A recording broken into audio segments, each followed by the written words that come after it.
हैदराबाद में नामियारे मुहक़िक़ ज़वार अब्दुल सत्तार दर्स जे नए तहक़ीक़ी किताब मखदूम मोहम्मद मोइन ठटवी जी मुहरती तक़रीब मुनक़द कई वई। अंजुमन इमामिया सिंध जे सिकंदर हाल में मुनक़द कयल मुहरती तक़रीब जी सदारत अल्लामा सैयद आल अहमद बिलग्रामी कई, जॾहिं त अल्लामा मोहम्मद असगर दर्स, सैयद मुज़फ़र हुसैन मूसवी, आशिक़ मिर्ज़ा ऐं सादिक़ अली मिर्ज़ा समेत शहरिन शिरकत कई। उन मौक़े ते मुक़ररनि ख़िताब कंदे चयो त ज़िंदा क़ौमूं कॾहिं बि पंहिंजी तारीख़ ऐं तारीख़ी शख़्सियतनि खे न विसारींदियूं आहिनि। उन करे जो तारीख़, तारीख़ी विरसो ऐं तारीख़ी शख़्सियतूं ई क़ौम जी सुञाणप ऐं सरमायो हूंदियूं आहिनि। मखदूम मोहम्मद मोइन ठटवी वॾो आलिम, अदीब ऐं शाइर हो।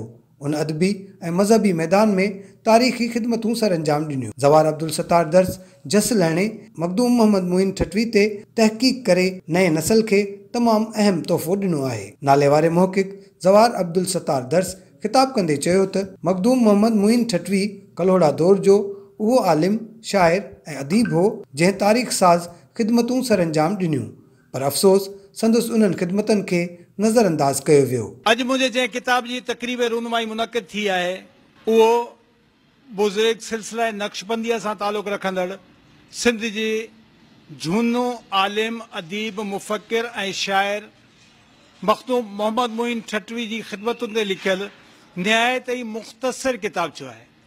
आउं हिन सिलसिले में इहा वज़ाहत करणु ज़रूरी थो सम्झां त हिन दौर में माण्हुनि मां मुतालिए जो शौक़ु ख़तमु थी चुको आहे। सोशल मीडिया जो दौरु आहे ऐं ज़िंदगीअ में मसरूफ़ियतूं एतिरियूं वधी चुकियूं आहिनि जो इंसानी ज़िंदगी ॼण हिकिड़ी मशीन बणिजी वई आहे।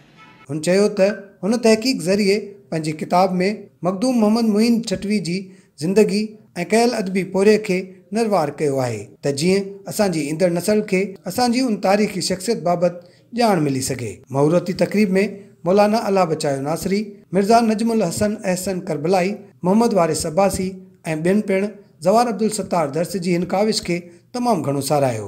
कैमरामैन शाहिदरनि सां गॾु फ़हीम बबर, सिंध टीवी न्यूज़, हैदराबाद।